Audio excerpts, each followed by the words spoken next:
সূরা আল কাহাফ। রহমান রহিম আল্লাহ তাআলার নামে। সব তারিফ আল্লাহ তাআলার জন্য, যিনি তার একজন বিশেষ বান্দার প্রতি এ গ্রন্থ নাজিল করেছেন এবং তার কোথাও তিনি কোন রকম বক্রতা রাখেননি।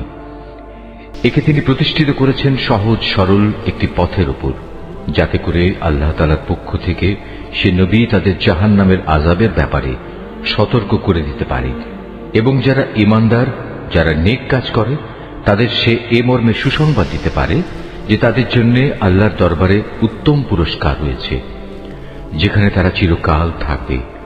এবং সেসব লোকদেরও ভয় দেখাবে যারা মূর্খের মতো বলে আল্লাহ তাআলা সন্তান গ্রহণ করেছেন। এ দাবির পক্ষে তাদের কাছে কোনো জ্ঞান সম্মত দলিল প্রমাণ নেই। তাদের বাপ দাদাদের কাছেও এ ব্যাপারে কোনো যুক্তি ছিল না। এটা সত্যিই বড় একটি কঠিন কথা যা তাদের মুখ থেকে বের হচ্ছে। আসলে তারা জঘন্য মিথ্যা ছাড়া কিছুই বলেনি। হে নবী, যদি এরা এ কথার উপর ঈমান না আনে, তাহলে মনে হয় দুঃখ কষ্টে তুমি এর পেছনে নিজেকেই বিনাশ করে দেবে। যা কিছু এই জমিনের বুকে আছে, আমি তাকে তার জন্য শোভা বর্ধনকারী করে পয়দা করেছি, যাতে করে মানুষদের আমি পরীক্ষা করতে পারি যে তাদের মধ্যে কাজকর্মের দিক থেকে কে বেশি উত্তম। অতঃপর একদিন আমি যা কিছু এই জমিনে আছে ধ্বংস করে দিয়ে একে উদ্ভিদ শূন্য মাটিতে পরিণত করে দেব। হে নবী, তুমি গুহা ও পাহাড়ের উপত্যকার অধিবাসীদের সম্পর্কে কি মনে করো? তারা আমার নিদর্শন সমূহের মধ্যে একটি বিস্ময়কর নিদর্শন ছিল। ঘটনাটি এমন হয়েছিল, কতিপয় যুবক যখন গুহায় আশ্রয় নিল এবং আল্লাহর দরবারে এই বলে দোয়া করল, হে আমাদের মালিক, একান্ত তোমার কাছ থেকে আমাদের উপর অনুগ্রহ দান করো। আমাদের এই কাজকর্ম আঞ্জাম দেওয়ার জন্য তুমি আমাদের সঠিক পথ দেখাও। অতঃপর আমি গুহার ভেতরে তাদের কানে বহু বছর ধরে ঘুমের পর্দা লাগিয়ে রাখলাম। তারপর এক পর্যায়ে আমি তাদের ঘুম থেকে উঠিয়ে দিলাম, যাতে করে আমি একথা জেনে নিতে পারি তাদের দুদলের মধ্যে কোন দলটি ঠিক করে বলতে পারে যে তারা কতদিন সেখানে অবস্থান করেছিল। হে নবী, আমি তোমার কাছে তাদের বৃত্তান্ত সঠিকভাবে বর্ণনা করছি। মূলত তারা ছিল কতিপয় নওজোয়ান ব্যক্তি, যারা তাদের মালিকের উপর ঈমান এনেছিল। আমি তাদের হেদায়েতের পথে এগিয়েও দিয়েছিলাম। আমি তাদের অন্তঃকরণকে ধৈর্য দ্বারা দৃঢ়তা দান করেছি। যখন তারা আল্লাহর পথে দাঁড়িয়ে গেল এবং ঘোষণা করল, আমাদের মালিক তো হচ্ছেন তিনি, যিনি আসমান সমূহ ও জমিনের মালিক। আমরা কখনো আল্লাহ তাআলা ছাড়া আর কাউকে ডাকব না। যদি আমরা এমন অযৌক্তিক কথা বলি, তাহলে তা হবে মারাত্মক দিন বিরোধী কাজ। এরা হচ্ছে আমাদের স্বজাতির লোক, যারা তাকে বাদ দিয়ে অসংখ্য মাবুদের গোলামি গ্রহণ করেছে। তারা যদি সত্যবাদী হয়, তাহলে তারা স্পষ্ট দলিল নিয়ে আসে না কেন? তার চাইতে বড় জালেম আর কে, যে আল্লাহ তাআলার উপর মিথ্যা আরোপ করে? অতঃপর জোয়ানরা পরস্পরকে বলল, আল্লাহ তাআলা ছাড়া অন্যদের যারা মাবুদ বানায়, তাদের কাছ থেকে তোমরা যখন বিচ্ছিন্ন হয়ে চলেই গেলে, তখন তোমরা এখান থেকে বের হয়ে বিশেষ একটি গুহায় গিয়ে আশ্রয় নাও। তোমাদের মালিক তোমাদের উপর তার রহমতের ছায়া বিস্তার করে দেবেন এবং তোমাদের বিষয়গুলো তোমাদের জন্য সহজ করে দেবেন। হে নবী, তুমি যদি সে গুহা দেখতে, তাহলে দেখতে পেতে তারা তার মধ্যবর্তী এক প্রশস্ত চত্বরে অবস্থান করছে। সূর্য তার উদয়কালে তাদের গুহার দক্ষিণ পাশ দিয়ে হেলে যাচ্ছে, আবার যখন তা অস্ত যায় তখন তা গুহার বাম পাশ দিয়ে অতিক্রম করে। সূর্যের প্রখরতা কখনো তাদের কষ্টের কারণ হয় না। আসলে এ সবই হচ্ছে আল্লাহ তাআলার কুদরতের নিদর্শন। এসব নিদর্শনের মাধ্যমে আল্লাহ তাআলা যাকে হেদায়েত দান করেন, সেই একমাত্র হেদায়েত প্রাপ্ত হয়, আর যাকে তিনি গোমরাহ করেন, সে কখনো কোনো পথ প্রদর্শনকারী ও অভিভাবক পেতে পারে না। হে নবী, তুমি যদি দেখতে, তাহলে তুমি তাদের ভাবতে তারা বুঝি জেগেই রয়েছে, যদিও তারা ছিল ঘুমন্ত। আমি তাদের কখনো ডানে কখনো বামে পরিবর্তন করে দিতাম। তাদের কুকুরটি গুহার সামনে তার হাত দুটি প্রসারিত করে পাহারারত অবস্থায় বসেছিল। তুমি যদি তাদের দিকে সত্যি উঁকি মেরে দেখতে, তাহলে তুমি অবশ্যই তাদের কাছ থেকে পেছন ফিরে পালিয়ে যেতে এবং তাদের এ আজব দৃশ্য দেখে তুমি নিঃসন্দেহে ভয়ে আতঙ্কিত হয়ে যেতে। এভাবেই তাদের আমি ঘুম থেকে উঠিয়ে দিলাম, যাতে করে তারা তাদের অবস্থান সম্পর্কে নিজেরা পরস্পরে জিজ্ঞাসাবাদ করে। কথা প্রসঙ্গে তাদের মধ্যে থেকে এক ব্যক্তি বলল, বলতো তোমরা এই গুহায় কতকাল অবস্থান করেছ? তারা বলল, বড় জোর একদিন কিংবা তার চাইতেও কম সময় আমরা এখানে অবস্থান করেছি। অতঃপর যখন তারা একমত হতে পারল না, তখন তারা বলল, তোমাদের মালিকই একথা জানেন, তোমরা এ গুহায় কতকাল অবস্থান করেছ। এখন সে বিতর্ক রেখে বরং তোমরা তোমাদের একজনকে তোমাদের এ রৌপ্য মুদ্রা সহ শহরে পাঠাও। সে বাজারে গিয়ে দেখুক কোন খাবার উত্তম, সেখান থেকে কিছু খাবার তোমাদের কাছে নিয়ে আসুক। সে যেন বিচক্ষণতার সাথে কাজ করে এবং সে যেন কাউকেই তোমাদের ব্যাপারে কিছু জানতে না দেয়। যদি তারা তোমাদের সম্পর্কে জানতে পারে, তাহলে তারা তোমাদের প্রস্তরাঘাত করে হত্যা করবে, কিংবা তোমাদের জোর করে তারা তাদের দিনে ফিরিয়ে নেবে। আর একবার তেমনটি হলে কখনোই তোমরা মুক্তি পাবে না। আর এভাবেই আমি একদিন তাদের ব্যাপার শহরবাসীদের জানিয়ে দিলাম, যাতে করে তারা একথা জানতে পারে মৃতকে জীবন দেওয়ার ব্যাপারে আল্লাহ তাআলার ওয়াদা আসলেই সত্য, এবং কিয়ামতের আসার ব্যাপারেও কোন রকম সন্দেহ নেই। যখন তারা নিজেদের মধ্যে এ নিয়ে বিতর্ক করে যাচ্ছিল, তখন কিছু লোক বলল, তাদের সম্মানে তাদের উপর একটি স্মৃতিসৌধ নির্মাণ করে দাও। আসলে তোমাদের মালিকই তাদের সম্পর্কে সর্বাধিক খবর রাখেন। অপরদিকে যেসব মানুষ তাদের কর্তব্য কাজের উপর বেশি প্রভাবশালী ছিল, তারা বলল, স্মৃতিসৌধ বানানোর বদলে চলো আমরা তাদের উপর একটি মসজিদ বানিয়ে দিই। কিছু লোক বলে, গুহার অধিবাসীরা ছিল 3 জন, ওদের মধ্যে চতুর্থটি ছিল ওদের পাহারাদার কুকুর। আবার কিছু লোক বলে তারা ছিল 5 জন, তাদের ষষ্ঠটি ছিল ওদের কুকুর। আসলে অজানা অদেখা বিষয়সমূহের প্রতি এরা খামাখা অনুমান নিক্ষেপ করি এ সব কিছু বলছে। তাদের কেউ বলে ওরা ছিল 7 জন এবং অষ্টমটি ছিল তাদের কুকুর। হে নবী, তুমি এদের বলো, হ্যাঁ, আমার মালিক ভালো করেই জানেন ওদের আসল সংখ্যা কত ছিল। তাদের সংখ্যা খুব কম সংখ্যক লোকই বলতে পারে। তুমিও এদের ব্যাপারে সাধারণ আলোচনার বাইরে বেশি বিতর্ক করো না এবং তাদের সম্পর্কে খামাখা অন্য মানুষদের কাছেও জিজ্ঞাসাবাদ করো না। হে নবী, কখনো কোনো কাজের ব্যাপারে একথা বলো না, এ কাজ আমি আগামীকাল করব। হ্যাঁ, বরং এভাবে বলো, আল্লাহ তাআলা যদি চান তাহলেই আমি আগামীকাল এ কাজটা করব।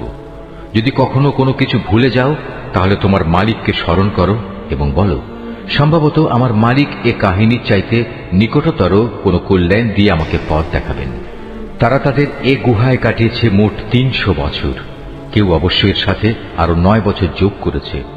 হে নবী, তুমি বলো, বস্তুত একমাত্র আল্লাহ তাআলাই সঠিক করে বলতে পারেন ওরা গুহায় কত বছর কাটিয়েছে।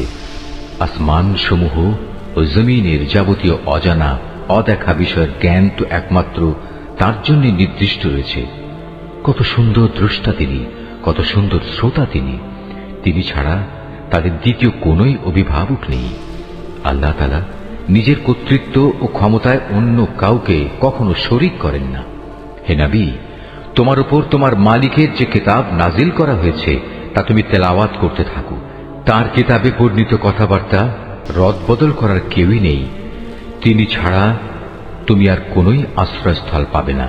হে নবী, তুমি নিজেকে সদা সেসব মানুষদের সাথে রেখে চলবে যারা সকাল সন্ধ্যায় তাদের মালিককে ডাকে, তারা একমাত্র তাঁরই সন্তুষ্টি কামনা করে, এবং কখনো তাদের কাছ থেকে তোমার স্নেহের দৃষ্টি ফিরিয়ে নিও না।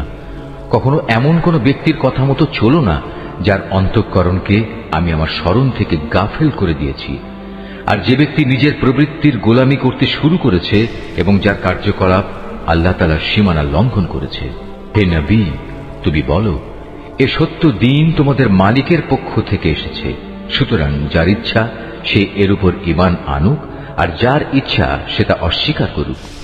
আমি তো এই অস্বীকারী জালেমদের জন্য এমন এক আগুন প্রস্তুত করে রেখেছি যার বেষ্টনী তাদের পুরোপুরি পরিবেষ্টন করে রাখবে। যখন তারা পানির জন্য ফরিয়াদ করতে থাকবে, তখন এমন এক গলিত ধাতুর মতো পানীয় দ্বারা তাদের ফরিয়াদের জবাব দেয়া হবে যা তাদের সমগ্র মুখমণ্ডল জ্বালিয়ে পুড়িয়ে দেবে। কি ভীষণ হবে সে পানীয়, আর কি নিকৃষ্ট হবে তাদের আশ্রয়ের স্থানটি। আর যারাই আল্লাহ তাআলার উপর ঈমান এনেছে এবং ভালো কাজ করেছে, তাদের কোনো আশঙ্কা নেই। আমি কখনো তাদের বিনিময় বিনষ্ট করি না যারা নেক কাজ করে। এদের জন্য রয়েছে এমন এক স্থায়ী জান্নাত যার পাদদেশ দিয়ে ঝর্ণাধারা প্রবাহিত হবে। তাদের সেখানে সোনার কাঁকুন দ্বারা অলঙ্কৃত করা হবে। তারা পরিধান করবে সূক্ষ্ম ও পুরু রেশমের পোশাক। উপরন্তু তারা সমাসীন হবে এক সুসজ্জিত আসনে। কত সুন্দর তাদের এই বিনিময়, কত চমৎকার তাদের আশ্রয়ের এই স্থানটি। হে নবী, তাদের শিক্ষার জন্য তুমি দুজন লোকের উদাহরণ পেশ করো, যাদের একজনকে আমি 2টো আঙুরের বাগান দান করেছিলাম এবং এ 2টো কতিপয় খেজুর গাছ দ্বারা পরিবেষ্টিত করে রেখেছিলাম। আবার এ দুয়ের মধ্যবর্তী স্থানকে পরিণত করেছিলাম একটি সুফলা শস্য ক্ষেত্র রূপে। উভয় বাগানই এক পর্যায়ে যথেষ্ট ফল দান করল। ফলদানে বাগান দুটো কোনো রকম ত্রুটি করেনি। উভয় বাগানের ফাঁকে ফাঁকে আমি পানির ঝর্ণাধারাও প্রবাহিত করে রেখেছিলাম। এক পর্যায়ে তার অনেক ফল হয়ে গেল। অতঃপর একদিন সে তার সাথীকে কথা প্রসঙ্গে বলল, দেখো, আমি ধন সম্পদের দিক থেকে তোমার চাইতে যেমন বড়, তেমনি জনবলেও আমি তোমার চাইতে বেশি শক্তিশালী। নিজের শক্তি সামর্থ্যের ব্যাপারে বাড়াবাড়ি করতে করতে সে নিজের বাগানে গিয়ে প্রবেশ করল এবং বলল, আমি ভাবতেই পাচ্ছি না এ বাগানের সৌন্দর্য কোনোদিন নিঃশেষ হয়ে যাবে।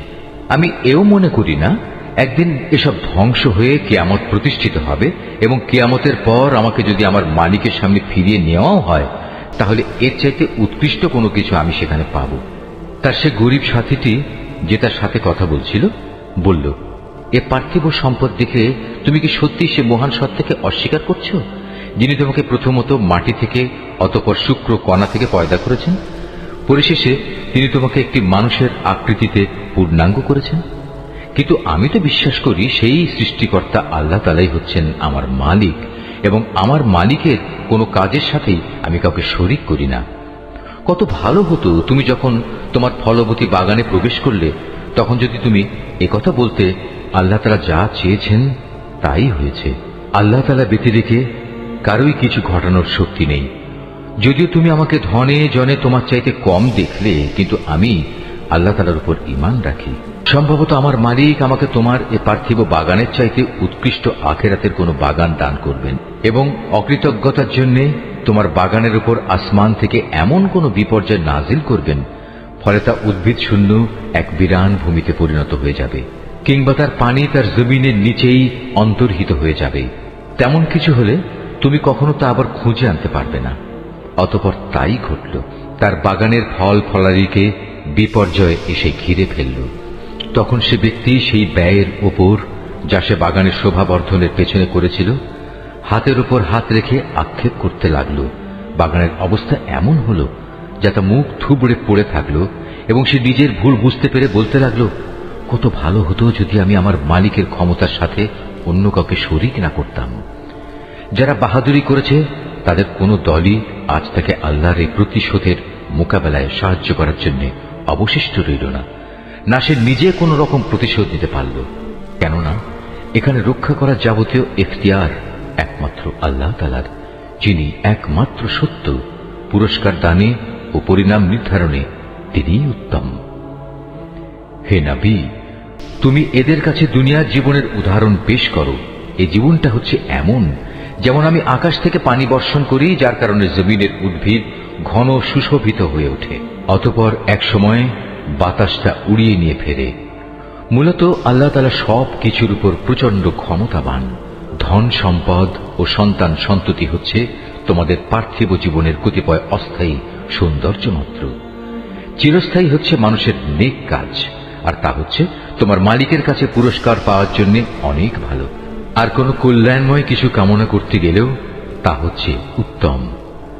যেদিন আমি পাহাড় সমূহকে চলমান করে সরিয়ে দেব এবং তুমি এই পৃথিবীকে দেখবে তা একটি শূন্য প্রান্তর, সেদিন আমি তাদের মানব কুলকে এক জায়গায় জড়ো করব, কোনো একজনকেও আমি বাদ দেব না। তাদের সবাইকে তোমার মালিকের সামনে সারিবদ্ধভাবে এনে হাজির করা হবে। অতঃপর আমি বলবো, আজ তো তোমরা সবাই আমার কাছে এসে গেছো, ঠিক যেমনি করে আমি তোমাদের প্রথমবার পয়দা করেছিলাম, কিন্তু তোমরা অনেকেই মনে করতে আমি তোমাদের দ্বিতীয়বার আমার কাছে হাজির করার জন্য কোনো সময়সূচি নির্ধারণ করে রাখিনি।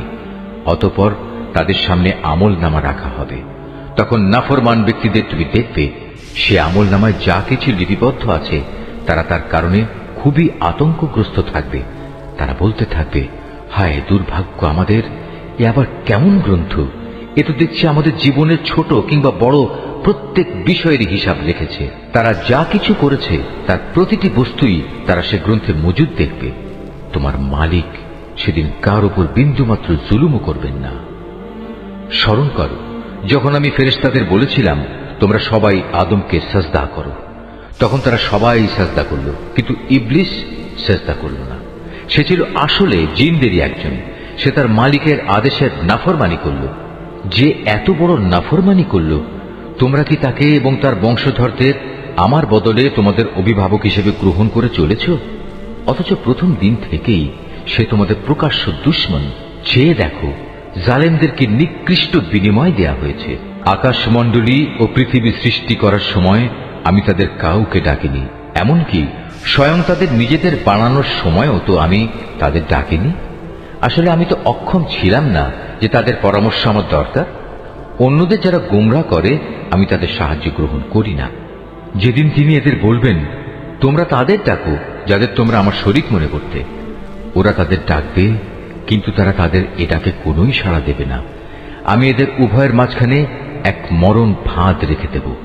এ নাফরমান লোকেরা যখন আযাব দেখতে পাবে তখন তারা বুঝে যাবে তারা এক্ষুনি সেখানে গিয়ে পতিত হচ্ছে, আর একবার সেখানে পতিত হলে ওরা তা থেকে কখনোই মুক্তির পথ পাবে না। আমি মানুষের বোঝার জন্য এই কোরআনে সব ধরনের উপমা ও উদাহরণ বিশদভাবে বর্ণনা করেছি, কিন্তু মানুষের অধিকাংশই এ নিয়ে তর্ক করে। হেদায়েত যখন মানুষের সামনে এসে গেল তখন ঈমান আনা ও গুনাহের জন্য তাদের মালিকের কাছে ক্ষমা চাওয়া থেকে তাদের কোন জিনিস বিরত রাখছে? তারা সম্ভবত পূর্ববর্তী মানুষদের অবস্থা তাদের কাছে এসে পৌঁছানোর কিংবা আমার আযাব তাদের সামনে এসে হাজির হবার অপেক্ষা করছে। আমি তো রসুলদের পাঠাই যে তারা মানুষদের জন্য জান্নাতের সুসংবাদবাহী ও জাহান্নামের সতর্ককারী হবে, কিন্তু যারা কুফরি করেছে তারা ছোটখাটো বিষয় নিয়ে ঝগড়া শুরু করে যাতে তারা সত্যকে ব্যর্থ করে দিতে পারে। মূলত তারা আমার আয়াতসমূহকে এবং যেসব বিষয় দিয়ে তাদের জাহান্নাম থেকে সতর্ক করা হয়েছিল তাকে বিদ্রূপের বিষয়ে পরিণত করে নিয়েছে। তার চেয়ে বড় জালেম আর কে আছে যাকে তার মালিকের আয়াতসমূহ স্মরণ করিয়ে দেয়া হচ্ছে এবং সে এর থেকে মুখ ফিরিয়ে দিচ্ছে। সর্বোপরি যা কিছু গুনাহের বোঝা তার হাত দুটো অর্জন করেছে সে তা ভুলে যায়। আমি তাদের অন্তরের উপর জাহেলিয়াতের আবরণ লাগিয়ে দিয়েছি যেন তারা সত্য দিন বুঝতে না পারে। এমনি ভাবে তাদের কানেও এক ধরনের কঠিন বস্তু ঢেলে দিয়েছি, এ কারণে তারা সত্য কথা শুনতে পায় না। অতএব হে নবী, তুমি ওদের যতই হেদায়েতের পথে ডাকো না কেন তাদের কখনো হেদায়েত দেয়া হবে না। হে নবী, তোমার মালিক বড়ই ক্ষমাশীল ও দয়াবান। তিনি যদি তাদের সবাইকে তাদের কৃতকর্মের জন্য শাস্তি দিতে চাইতেন তাহলে তিনি সহজেই তা ত্বরান্বিত করতে পারতেন, বরং এর পরিবর্তে তাদের জন্য শাস্তির একটি প্রতিশ্রুত ক্ষণ রাখা আছে যা থেকে ওদের কারোই পরিত্রাণ নেই। এই জনপদ ও তাদের অধিবাসীরা যখন আল্লাহ তাআলা সীমা লঙ্ঘন করেছিল তখন আমি তাদের নির্মূল করে দিয়েছি। তাদের ধ্বংসের জন্যও একটি দিনক্ষণ নির্দিষ্ট ছিল। হে নবী, তুমি এদের মূসার ঘটনা শোনাও। যখন মূসা তার খাদেমকে বলল, যতক্ষণ পর্যন্ত আমি দুটো সাগরের মিলনস্থলে না পৌঁছব ততক্ষণ পর্যন্ত আমি আমার পরিকল্পনা থেকে ফিরে আসব না। যদি আমাকে এজন্য দীর্ঘ সময় পর্যন্ত চলতে হয় তবু আমি চলতে থাকব। যখন তারা উভয়ে সেই প্রত্যাশিত দুটো সাগরের সঙ্গম স্থলে এসে পৌঁছল তখন তারা উভয়ই তাদের খাবারের জন্য রাখা মাছটির কথা ভুলে গেল। সে মাছটি ছুটে গিয়ে সুড়ঙ্গের মতো একটি পথ করে সহজেই সাগরে চলে গেল। যখন তারা আরো কিছু দূর এগিয়ে গেল তখন সে তার খাদেমকে বলল, এবার আমাদের নাস্তা নিয়ে এসো, আমরা আজকের সফরে সত্যি ভারী ক্লান্ত হয়ে পড়েছি। সে বলল, তুমি কি দেখোনি আমরা যখন শিলাখণ্ডের পাশে বিশ্রাম করছিলাম তখন আমি মাছের কথা ভুলেই গিয়েছিলাম। আসলে শয়তানি আমাকে ভুলিয়ে দিয়েছে যে আমি তার কথাটা স্মরণ রাখব। আর সে মাছটিও কি আশ্চর্যজনক পদ্ধতিতে নিজের পথ ধরে সাগরের দিকে নেমে গেল। সে বলল, হ্যাঁ, এই তো হচ্ছে সেই জায়গা যে স্থানটির আমরা সন্ধান করছিলাম। মাছটি চলে যাওয়ার জায়গাই হচ্ছে সাগরের মিলনস্থল। অতঃপর তারা নিজেদের পথের চিহ্ন ধরে ফিরে চলল। এরপর তারা সেখানে পৌঁছলে তারা আমার বান্দাদের মাঝ থেকে একজন পুণ্যবান বান্দাকে সেখানে পেল, যাকে আমি আমার অনুগ্রহ দান করেছি। উপরন্তু তাকে আমি আমার কাছ থেকে বিশেষ জ্ঞান দান করেছিলাম। মুসা তাকে বলল, আমি কি তোমার অনুসরণ করতে পারি, যাতে করে আল্লাহ তাআলার কাছ থেকে যে জ্ঞান তোমাকে শেখানো হয়েছে তার কিছু অংশ তুমি আমাকে শেখাতে পারো? সে বলল, হ্যাঁ পারো, তবে আমার সাথে থেকে তা তুমি কখনো ধৈর্য ধারণ করতে পারবে না। অবশ্য এটাও ঠিক, যে বিষয়ে তোমার জ্ঞান সীমার বাইরে তার উপর তুমি ধৈর্য ধরবেই বা কি করে? সে বলল, আল্লাহ তাআলা যদি চান তাহলে তুমি আমাকে ধৈর্যশীল হিসেবেই পাবে, আমি তোমার কোনো আদেশেরই বরখেলাপ করব না। সে বলল, আচ্ছা, যদি তুমি আমাকে অনুসরণ করোই তাহলে কোনো বিষয় নিয়ে আমাকে কিছু জিজ্ঞেস করবে না, যতক্ষণ না সে কথা আমি নিজেই তোমাকে বলে দেব। অতঃপর তারা দুজন পথ চলতে শুরু করল। নদীর পাড়ে এসে উভয়ই একটি নৌকায় আরোহণ করল। নৌকায় উঠেই সে তাতে ছিদ্র করে দিল। সে বলল, তুমি কি এজন্য তাতে ছিদ্র করে দিলে যেন এর আরোহীতে তুমি ডুবিয়ে দিতে পারো? তুমি সত্যিই এক গুরুতর অন্যায় কাজ করেছ। মুসার কথা শুনে সে বলল, আমি কি তোমাকে একথা বলিনি আমার সাথে থেকে তুমি কখনো ধৈর্য ধারণ করতে পারবে না? সে বলল, আমি যে ভুল করেছি সে ব্যাপারে তুমি আমাকে পাকড়াও করো না, এবং এ ব্যাপারে আমার উপর বেশি কঠোরতাও আরোপ করো না। আবার তারা পথ চলতে শুরু করল। কিছুদূর গিয়ে তারা উভয়ে একটি কিশোর বালক পেল। সাথে সাথে সে তাকে হত্যা করে ফেলল। এ কাজ দেখে সে বলল, তুমি তো কোন রকম হত্যার অপরাধ ছাড়াই একটি নিষ্পাপ জীবনকে বিনাশ করলে। তুমি সত্যি একটা গুরুতর অন্যায় কাজ করে ফেলেছ। সে বলল, আমি কি তোমাকে একথা বলিনি যে তুমি আমার সাথে থেকে ধৈর্য ধরতে পারবে না? সে বলল, যদি এরপর আর একটি কথাও আমি তোমাকে জিজ্ঞেস করি তাহলে তুমি আমাকে তোমার সাথে রেখো না। অবশ্য এখন তো তুমি আমার পক্ষ থেকে ওজর পেশ করার প্রান্ত সীমায় পৌঁছে গেছো। আবার তারা চলতে শুরু করলো। কিছুদূর এগিয়ে তারা জনপদের অধিবাসীদের কাছে পৌঁছল। সেখানে পৌঁছে তারা সেই জনপদের অধিবাসীদের কাছে কিছু খাবার চাইল, কিন্তু তারা তাদের মেহমানদারি করতে অস্বীকার করল। অতঃপর সেখানে তারা একটি পতনোন্মুখ পুরনো প্রাচীর দেখতে পেল। সে প্রাচীরটা সোজা করে দিল। সে বলল, তুমি চাইলে তো এদের কাছ থেকে এর উপর কিছু পারিশ্রমিক গ্রহণ করতে পারতে। সে বলল, বেশ, এখানেই তোমার আমার মধ্যে বিচ্ছেদ হয়ে গেল, কিন্তু তার আগে যেসব কথার ব্যাপারে তুমি আমার সাথে ধৈর্য ধরে থাকতে পারোনি তার ব্যাখ্যা আমি তোমাকে বলে দিতে চাই। প্রথম ঘটনাটি হচ্ছে নৌকা সম্পর্কিত। মূলত তা ছিল কয়েকজন গরিব মানুষের মালিকানাধীন। তারা এটা দিয়ে সমুদ্রে জীবিকা অন্বেষণের কাজ করত, কিন্তু আমি নৌকাটিতে একটা ছিদ্র করে তাকে ত্রুটিযুক্ত করে দিতে চাইলাম, কারণ তাদের সামনেই ছিল এমন এক বাদশা যে ত্রুটিবিহীন যে নৌকাই পেত তা বল প্রয়োগে ছিনিয়ে দিত। আর হ্যাঁ, সে কিশোরটির ঘটনা। তার পিতামাতা উভয় ছিল মোমেন। আমি আশঙ্কা করলাম বড় হয়ে সে এদের দুজনকেই আল্লাহর নাফরমানি ও কুফর দ্বারা বিভ্রান্ত করে দেবে। আমি চাইলাম তাদের মালিক তার বদলে তাদের এমন একটি সন্তান দান করবেন যে দিনদারি ও রক্তের সম্পর্ক রক্ষার ব্যাপারে তা চেয়ে অনেক ভালো প্রমাণিত হবে। সর্বশেষ ওই যে প্রাচীরটির ব্যাপার, আসলে তা ছিল শহরের দুটি এতিম বালকের। এর নিচেই তাদের জন্য রক্ষিত ছিল গুপ্ত ধনভাণ্ডার।